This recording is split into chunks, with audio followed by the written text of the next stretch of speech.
Welcome to The Courage Effect. I'm Suzanne Weller, and this is a show about growth and unleashing what's possible. You will hear inspiring stories about what courage looks like, how we navigate what's getting in our way, and the opportunities that surface when we choose courage over comfort. Let's get started. Hey, everybody, it's Suzanne. Welcome to The Courage Effect. So today's topic is perfectionism. I really wonder, I want to talk about what is the definition of perfectionism, and is it something that you believe really pushes you and helps you to succeed? And I really wonder, what is the difference between striving for great results and perfectionism? Because there definitely is a difference. And my guest today is the world's leading expert on perfectionism. He is Dr. Thomas Curran. He's a professor of psychology at the London School of Economics and the author of the best-selling book, The Perfection Trap. You might have heard him on NPR, which is how I originally found out about him, seen his TED Talk on perfectionism, which has over 3 million views, or is writing for major international publications, including Time Magazine and the Harvard Business Review. His work had a personal impact on me. Yes, I like to say I am a recovering perfectionist, but I guess I am a lifelong perfectionist in different ways. And I think I really realized this when I had a boss that literally on his whiteboard was written, "Perfection is the enemy of progress," the Winston Churchill quote. And that was something that really made me think about how my need to tinker got in the way of actually achieving progress at the points that I needed to. And what's been super helpful about the work that Thomas Curran is doing is that he's really opened my eyes as to what is fueling my perfectionist tendencies and increasing my understanding of it overall. It's also been incredibly helpful with my coaching clients because I work with a lot of high achievers, and this is something that is very common.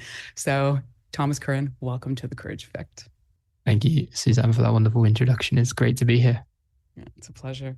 So, as I said, I really feel like perfectionism is in the water that we swim in every day and we aren't really aware of it. I'd love for you to talk to us a little bit how you define perfectionism.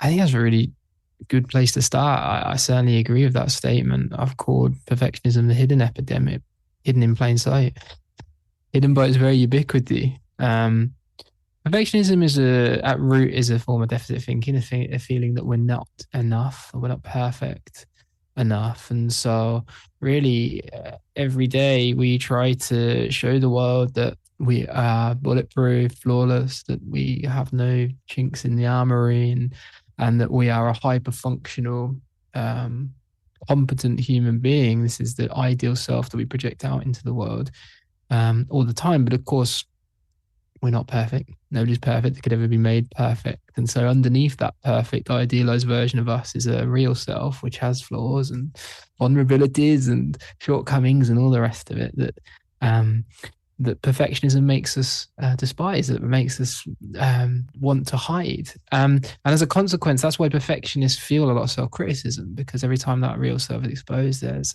self-castigation that occurs. That's why perfectionists can't feel a sense of success when they do something well, because it's very fleeting and it's on to the next thing and it's the next thing. You've got to keep projecting into the world more competence, more maximization. And it's also why you see in perfectionists a lot a sense that that other people are judging or watching or waiting to pounce. And so we're very, very hyper aware of other people and their approval, and the validation is very important for perfectionist people. So if you feel some of those things, it's likely that you're a little bit of a perfectionist. And I think a lot of us do, which goes to your point that this is something that certainly is in the water. I'm curious for you, and I know you talk in your book about being a perfectionist yourself. Is that what brought you to study and do research in perfectionism? Absolutely. Any profession, it doesn't matter what it is, the higher you go, the more pressure that comes with it. And I think that was certainly the case for me. I never entered into the academic world as a perfectionist, but I certainly was turned into one as I moved up the ladder. And the better you do, I suppose, the better you expect yourself to do, and the better you feel other people expect you to do. And you just have to keep working and keep trying. And certainly those are perfectionistic tendencies that really drove me forward. And at some level, you could argue that they're important to my success, but also they came at a massive cost. Lots of exhaustion, lots of burnout, and mental health struggles, low mood, depression, high levels of anxiety, which culminated in a mental breakdown, I would candidly say. And that's when I realized that I have to get on top of this, because this thing that I think is pushing me forward, it's not a sustainable way of pushing. And if I don't turn a corner on it, it's not gonna keep me in this profession, let alone, this this high place in the profession. I basically had decided in myself I've got to find a different way to strive. And that's why it was, I suppose that was the impetus for me to look into perfectionism more closely and try to unpack why it is that it's an unsustainable way to strive. Why is it comes with burnout? Why is it comes with mental health struggles? And more importantly, what on earth is going on? Why do I feel like this? And why do so many other people around me feel like this? To take, I suppose, a bigger look at perfectionism from a societal perspective. So that's the work I did. That's why I did the TED Talk. That's why I wrote the book. And here I am trying to do as much as I can really to get the message out there. Well, thank you for that. And what's so interesting too is that, watching your TED Talk and then reading the book, you talking about your TED Talk and you falling into the perfectionist tendencies as you're sort of reviewing yourself and criticizing yourself. So it really does feel like an endless cycle. And I'm glad that you're doing the research and you're putting everything into it to better understand it and to try to stop it. But at the Mm. same time, recognizing how incredibly hard it is. It's so hard. And I think one of the legitimate criticism of my book is that there isn't a great deal of self-help in there. I never wrote it for that. I'm not a clinician either, and I think that's really important to have boundaries in that respect. But at the same time, also recovering perfection myself. So I feel like it'd be very hypocritical for me to be dishing out reams and reams of life advice that I find difficult myself. I think that's the thing about perfection. Is the toughest thing is to recognize that, you know, once it's ingrained, it's really, really tough to let go, because we want to hold on to it so dearly because we think it's really important to our success. And particularly when things start to go wrong, when everything and all around us starts to feel like it's coming down, we cling to perfectionism because that facade of hyper functionality is what we think is getting us through those moments. When in reality, it's not. And it is so difficult to let it go.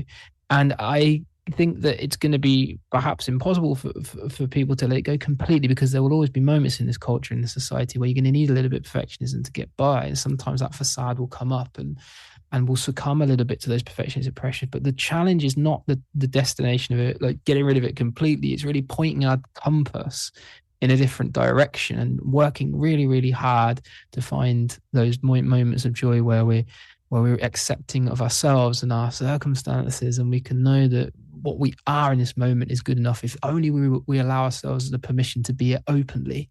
And that really is the big message of my book. And I think that's the message I think of most, or should be of most self-help, that there's no one quick fix, but there's a lot of hard work that's needed to get us to turn the corner on some of the things, particularly perfectionism, that can create problems in our lives. So that's the main message of my book. Yeah. Well, and I also love I would love for you to talk a little bit about the different kinds of perfectionism, because that was one thing that really opened my eyes too, is that there's the self-directed, the other oriented, and the socially prescribed. Can you talk a little bit about those differentiations? Yeah, so if you look, I mean, this is one of the most fascinating things about perfectionism. If you talk to perfectionistic people, so the conventional wisdom is that perfectionism is a very, overwork, the quintessential overstriver, high levels of self-imposed pressure and all the rest of it. Now that is part of perfectionism. It is, and we call that self-oriented perfectionism. Need to be perfect and nothing but perfect. But if you talk to perfectionistic people, it's not just those high self-set standards that you see. They also report high levels of social pressure too, a sense that other people expect me to be perfect. That's why I'm driving so hard, because other people are watching and they're waiting to pounce if I'm not perfect. That's called socially prescribed perfectionism. And then you see a third element of perfectionism that also comes out in a conversation with perfectionists, and this idea of perfectionism projected outwards onto other people. So not only do I need to be perfect in myself, not only do other people expect me to be perfect, but also I expect other people to be perfect, because it's only fair, right? If other people expect me to be perfect, I expect perfection of myself, then you must be perfect too. And you kind of create this very strong echo chamber of perfectionism, where you've got a high self-set standards, high sense of social expectation, and also an expectation of other people to be perfect. It's called other-oriented perfectionism. And these are the three elements of perfection you see time and time again. Now, you could be higher or lower on one, two, or three. You don't have to be high on all of them. That's the interesting thing about perfectionism. No one perfectionist looks the same. We're all on spectrums of each of them. But if you're highly perfectionistic, you're likely to trend higher on the three. so interesting. And that was one of the things that really struck me was, and especially now, I mean, with social media, I know this is one of the big, I mean, I do want to talk about the changes over time, but we live our lives in such public ways. So not just the internal scrutiny that we have, but so much more dependency on getting value and validation from other people. Yeah, absolutely. I think that's so important when we talk about perfectionism because we often I mean it's no we think we're taught to think as individuals, right? Everything is an individual problem. Um, and as a consequence, it's the same with perfectionism. You know, it's a very individualized trait people carry around them. And what we sometimes don't recognize is that we all operate in a social world. We don't operate in a vacuum like that. Um, and it, and so we have to consider that perfectionism is really first and foremost a relational trait. It's how we interact with other people. It's the mask we wear to convince other people that we're perfect, that we are this ideal person that we hold up in our minds that we want other people to see. So it's not just about those high self-set standards that perfectionists do possess in abundance. Yes, they do. But it's also those social pressures which are underneath that drive that I think are really important because that's where you start to see perfectionism become problematic. Socially prescribed perfectionism is the most extreme form of perfectionism. It's the one that's correlated most strongly with serious mental complications. And that's not a surprise because if we live in fear of screwing up publicly or making mistakes publicly or other people's opinions, then we're going to find that we recoil from social situations. So loneliness and social disconnection are very high among perfectionistic people. And we're also going to be extremely vulnerable to setbacks and mistakes because they've exposed to other people that we're flawed. And that has a massive impact on our self-esteem. So I think it's so important that you raise this because that social element of perfectionism is something that's often overlooked, but I think the most important part. Yeah, I just think so. And I like kids these days. I mean, I look at, my nephews and I see just the amount of attention that they pay. I mean, it was bad when I was a teenager and now, I mean, and I can only imagine what you're seeing in your students. It's just the optics are different. Yeah, and they do live in a world where they are under the microscope more. I think there's no doubt about that. Yeah, social media has certainly played a role in this, but there are other pressures, particularly in school and college. We just seen today, for instance, college admissions data, which has shown even more competitive for places become even tougher to get into. More students chasing the same number of places creates incredible amounts of pressure. So they're under pressure at school, college to perform. They're under the microscope in social media. And all of these things, I think, are weighing on young people's perception that they've got to be exceptional. Really, like it's kind of the only way to get by. And so I don't think it's any surprise that we're seeing quite a lot of perfectionism among that generation. Yeah. It just reminds me of when I was applying to grad school, and that was probably one of the most stressful times in my life. Just, the obsession over the essay and all of the applications and what I was going to do, and the fear of rejection. And it's hard, and it's a lot to handle when you're young and you're still really gaining that maturity.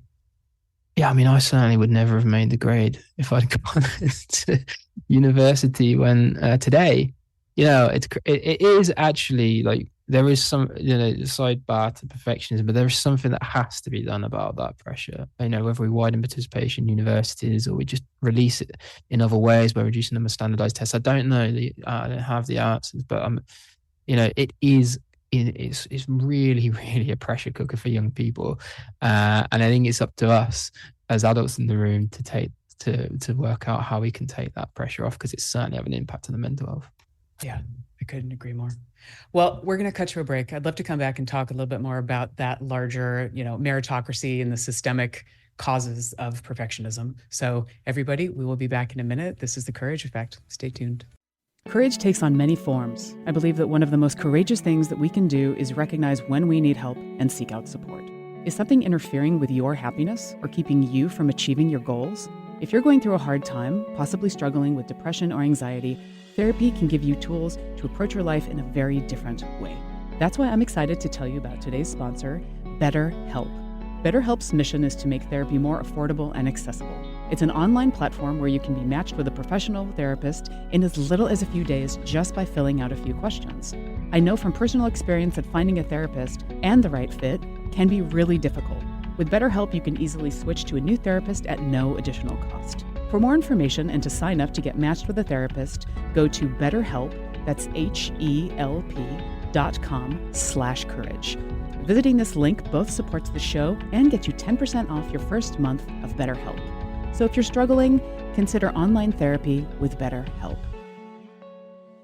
Talk radio for the heart and soul. Alternative Talk 1150.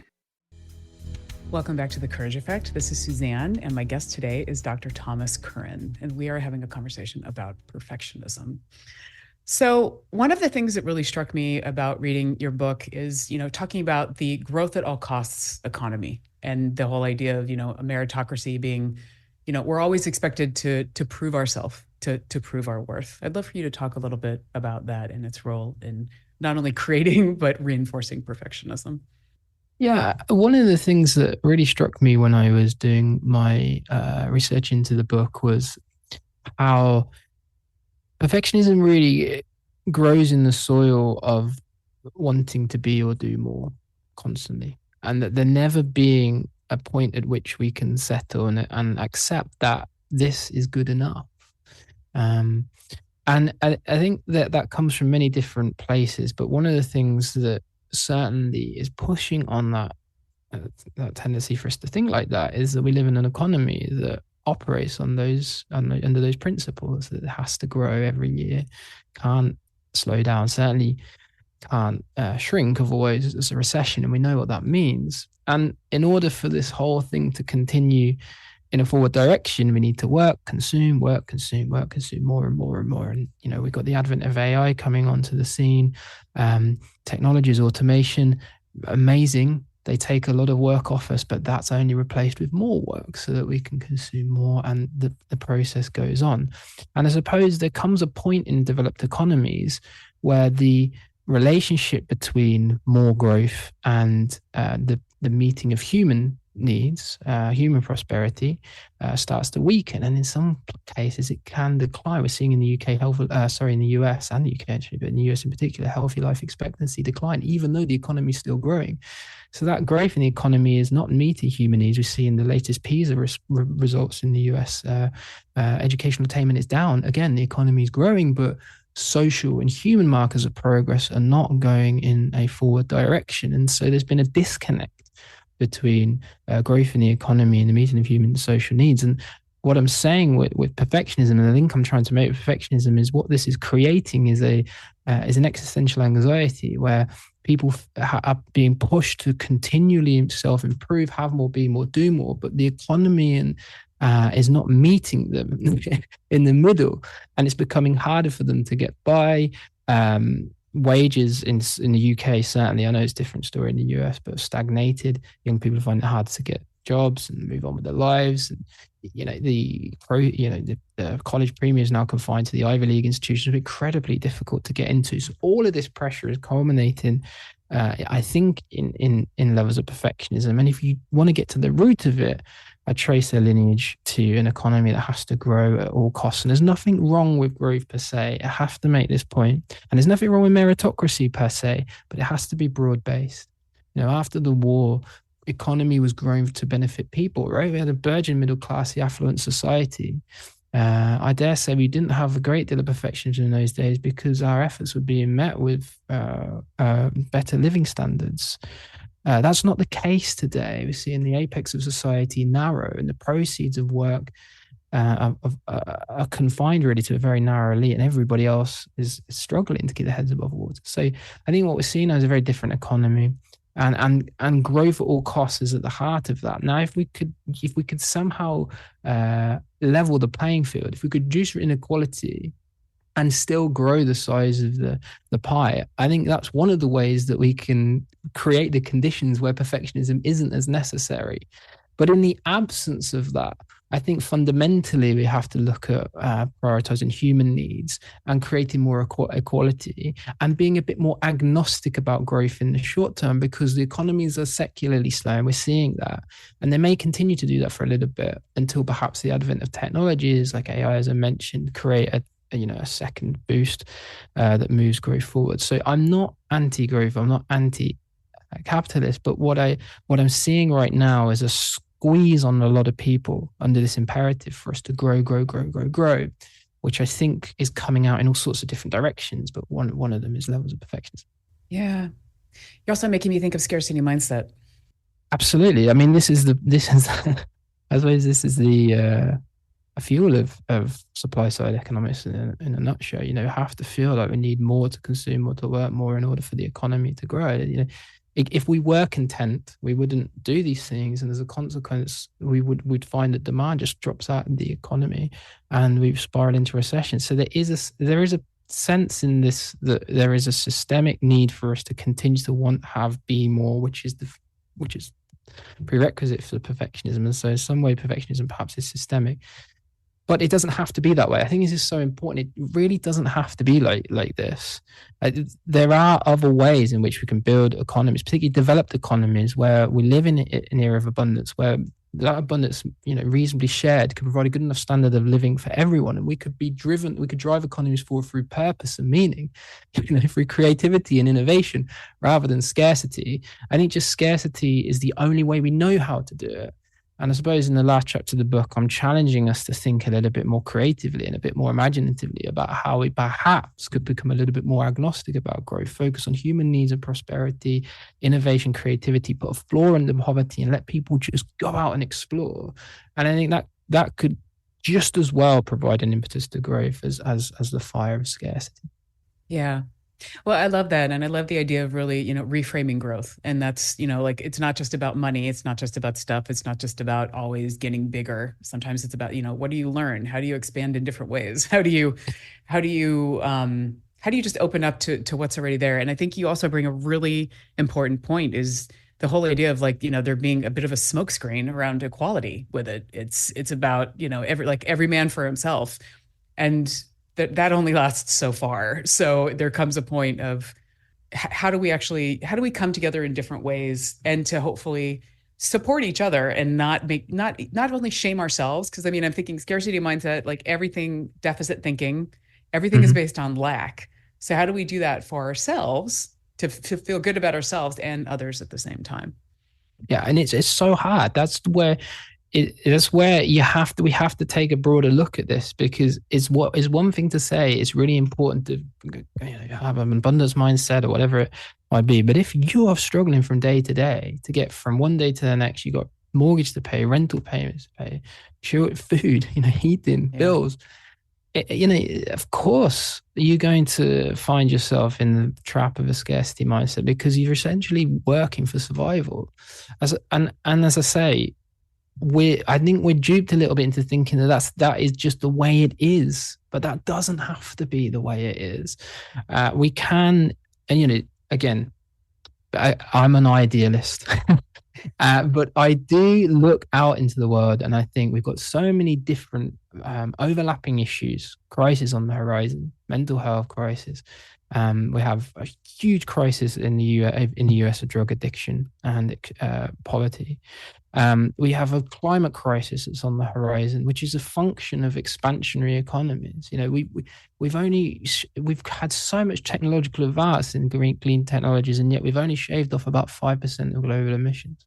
Why? Not because we haven't done some tremendous things with technology, but because economies have to expand. And so all of that great innovation is just counteracted by expansionary policy. And what I'm saying, I suppose, is, again, it goes back to the point about if we think about this from a psychological level, if all we're allowed to do is expand, if all we have to do is expand and grow and grow and grow and grow, and then at some point we're going to find that that's really difficult, and that it flies in the face of those intrinsic tendencies sometimes to recognize that we're exhaustible, fallible human beings, that sometimes we can't be squeezed anymore. Sometimes there's only just so much insecurity we can take before we burst. And as I say, I think the heart of the mental health crisis is this issue. So yeah, look, growth is not a bad thing at all. Tremendously useful, particularly in the early stages of development. But I think we also need to recognize that it's not all just a human tendency to grow. Sometimes it's important that we slow down. Sometimes it's important we take a few steps back, because that is what it means to be a human being. So I think it's growth per se is not a problem, but it's growth taken to the extreme that can be perfectionism. And the idea of it, just like the hustle mindset too, right? The idea of always needing to do more, to do something different. Whereas what you've really found in your research is that it's not perfectionism isn't necessarily more productive. No, not at all. And that's the other thing we have to bear in mind is that, you can get more from less. And perfection is a classic example of this. It's an unsustainable way to strive. You work yourself to the bone and you burn out. And you also do a lot of self-sabotaging things, like because there's a lot of anxiety with perfectionism, a lot of shame, and a worry about making mistakes. We take ourselves away from situations where we might find ourselves falling short or making mistakes. So there's an avoidant tendency, there's a procrastination tendency in perfection, which is not at all conducive to performance. So you can actually get more from learning, recalibrating those expectations, allowing yourself the permission to fail and take risks, because that's where genuine progress and innovation is made. So perfectionism has a lot of mental health baggage, but it also doesn't make us any more likely to succeed. And I think that's also important to bear in mind in this conversation, that actually sometimes less in gets more out. Yes, I love that. And I could talk to you all day about this. Unfortunately, we're running out of time. So a few things. So getting more comfortable with failure, which is obviously for ourselves and others, not putting unrealistic expectations onto other people at the same time. A few other things that you said, that, perfectionism really grows in the soil of us wanting to be or do more. How can we reframe that? How can we really maybe pause and get a better idea of other ways that we can contribute that aren't necessarily just about more or better, as it might be? And how do we find an inherent way to strive, like something different, a different way to strive? I think that those are really important things for us to look ahead. So as we wrap, Thomas, what are final thoughts that you'd like to share with our listeners today? The main thing is that perfectionism is not holding you up in the world. It's something that will create a lot of psychological difficulty and make you more likely to succeed. And that's really important to break through as a first thought about perfectionism. And then from there, it's really important to recognize that there's a lot of pressure out there. It's okay sometimes to succumb to perfectionist tendencies. We all do it. But the point is to try to point a compass in a different direction and strive not for applause or validation or fire emojis, whatever it might be, but actually for vocation. I think vocation is something we lack a lot today. What's the meaning? What's the purpose? What are you leaving in the world is the questions that I think we should be asking ourselves. And that intrinsic form of motivation really fires so much contentment, joy, happiness, doing things for the inherent joy of actually making a difference or having some kind of impact. That's for me way more important than validation and approval. And so that was the biggest turning point in my professional life, was to try to make a difference in the world rather than doing something to climb an academic ladder or the outcomes, whatever. So I hope that's helpful, and I'll leave that with your listeners. Again, Dr. Thomas Curran, thank you so much for being here. Thank you for your work. It's making a major impact on my life, the lives of others. I appreciate you really spotlighting perfectionism, which I do feel is an epidemic that we need to address more clearly. I appreciate you being here. We'll put all of your information on the website for people to get in touch. Thank you, everybody, for listening. Stay courageous.